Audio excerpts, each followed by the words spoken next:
ng bayan, maasahan anumang panahon. Magandang oras po sa ating lahat. Narito ang update sa lagay ng panahon ngayon at sa susunod na 24 oras.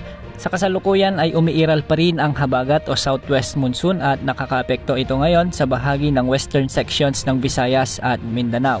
At dahil nga dito, posible ang maulap na kalangitan at may mga scattered rains and thunderstorms sa bahagi ng western Visayas, Negros Island Region, Zamboanga Peninsula, Northern Mindanao at Palawan.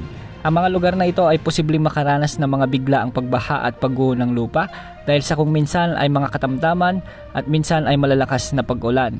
Habang sa Metro Manila at sa natitirang bahagi ng bansa ay makararanas naman ng bahagyang maulap hanggang sa maulap na kalangitan at may mga isolated rain showers at thunderstorms.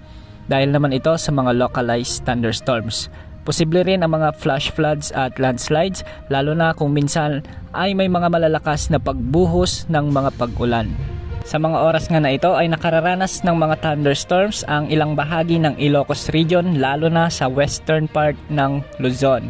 Posible naman ang mga malalakas na pag-ulan sa La Union, sa bahagi ng Pangasinan, may mga pag-ulan din sa bahagi ng Cordillera Administrative Region, may mga pag-ulan naman sa Central Luzon lalo na sa Tarlac, Zambales, ilang bahagi ng Pampanga at ilang bahagi ng Bulacan.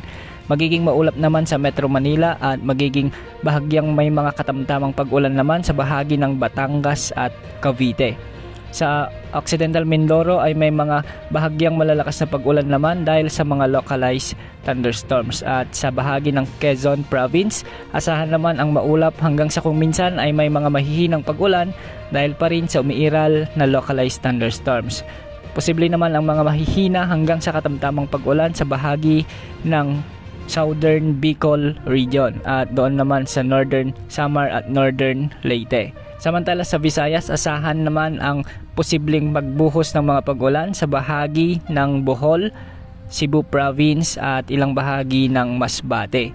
At sa Mindanao, makararanas naman ng mga mahihina hanggang sa katamtamang pag-ulan ang ilang bahagi ng Caraga, Northern Mindanao at Soc-Sargen. Sa kasalukuyan wala naman tayong namomonitor na kahit na anumang sama ng panahon na posibleng makaapekto sa ating bansa sa susunod na 3 hanggang 5 araw. Wala naman tayong nakikitang bagyo na posibleng mabuo sa Pacific Ocean. At sa ngayon, wala namang nakataas na gale warning kaya malaya ang ating mga kababayang mangingisda at may maliliit na sasakyang pandagat na pumalaot sa anumang bahagi ng ating karagatan. Yan ang update sa lagi ng panahon. Ito po ang weather update ng bayan. Maaasahan anumang panahon.